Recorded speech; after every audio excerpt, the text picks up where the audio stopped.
welcome to another Terptree TV right in the centre of New York City. I'm standing in the middle of Times Square. Behind me is Broadway, and what a fabulous city, hustling, bustling, absolutely full of life and super diverse. So today I'm just going to tell you a little bit about Broadway. Broadway has a ton of plays on. Last night we were lucky enough to see the wonderful play called Beautiful, which trails through Carole King's life story. Fantastic play. Definitely go and see it if you get the opportunity. But what was interesting is back in 2015 there was actually a performance of Spring Awakening, which was actually covering a story that was written by the playwright Frank Wedekind back in the late 1800s, talking about deaf children being not allowed to use sign language.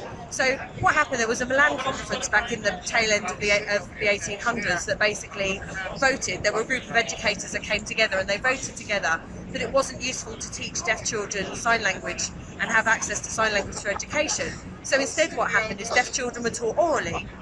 Now interestingly enough, this has been a hang-on from that time, and even in terms of education today it's something that's still quite prevalent in terms of oral schools and oral education, certainly still in the UK. So anyway, there was this big conference in Milan and Wedekind decided to create a play talking about this story and basically showcasing the struggle of deaf children and what effect this had in terms of their access to language and education. So the play featured 8 deaf actors and 8 hearing actors back in 2015, showed on Broadway with Marlee Maitland, the award-winning, the Grammy-winning actress here in America.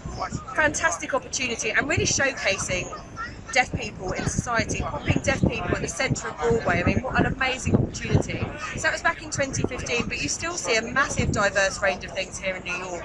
I mean, there's so much going on here, certainly for deaf people. So I just wanted to tell you a little bit about the history and about the fact that they had a Broadway show that was including deaf actors, deaf and hearing actors.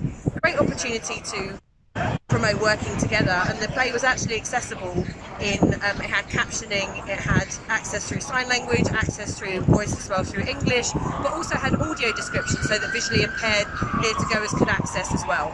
So that's it from me today in Broadway. I'll see you next time.